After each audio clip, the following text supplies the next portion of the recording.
भारतीय काँग्रेस पक्षाच्या वतीने आज 1 मे रोजी 67वा महाराष्ट्र दिन व कामगार दिन मोठ्या उत्साहात साजरा करण्यात आला। यावेळी पक्षाचे राष्ट्रीय अध्यक्ष MD शेख यांच्या हस्ते भारतीय तिरंग्याचे ध्वजारोहण करून मान्यवरांकडून मानवंदना देण्यात आली। यावेळी पक्षाचे राष्ट्रीय अध्यक्ष MD शेख यांनी महाराष्ट्राच्या इतिहासाची आठवण करून देत त्याचे महत्त्व सांगितले। त्यांनी महाराष्ट्रातील समस्त जनतेस महाराष्ट्र दिनाच्या व कामगार दिनाच्या शुभेच्छा दिल्या। यावेळी doctor Vijaykumar Machale, Dhananjay Gaikwad, Asif Junedi, RB Mulla, MK Bhagoji, Umar Farooq Shaikh, Shabnam Awate, Arifa Shaikh, Sikandar Sayyad, Munna Shaikh आदी मान्यवर। मी MD शेख, राष्ट्रीय अध्यक्ष भारतीय काँग्रेस पक्ष,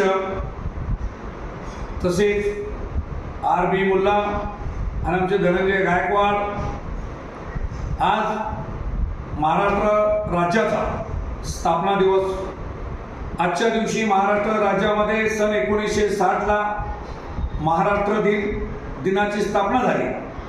तेव्हापासून महाराष्ट्र राज्यामध्ये आपण सर्व महाराष्ट्रीयन लोक महाराष्ट्र दिन आणि कामगार दिन म्हणून मोठ्या उत्साहात साजरा करतो आणि आपल्या देशाचा ध्वज फडकावून आज झेंडावंदनाचा कार्यक्रम महाराष्ट्र राज्यामध्ये प्रत्येक शहरात, प्रत्येक जिल्ह्यात, प्रत्येक शाळांमध्ये, प्रत्येक कार्यालयामध्ये, प्रत्येक पक्ष कार्यालयामध्ये मोठ्या प्रमाणात साजरा केला जातो। त्याच पद्धतीनं आजच्या दिवशी सकाळी भारतीय काँग्रेस पक्षाच्या कार्यालयासमोर राष्ट्रध्वजाचा आज फडकावून झेंडावंदनाचा कार्यक्रम मोठ्या प्रमाणात करण्यात आला।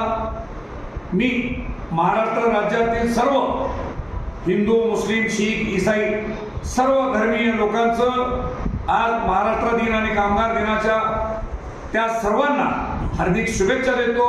जय हिंद, जय महाराष्ट्र। बंधुप्रेम न्यूज चॅनलला लाईक, सबस्क्राईब व बेल आयकॉन दाबायला विसरू नका। धन्यवाद।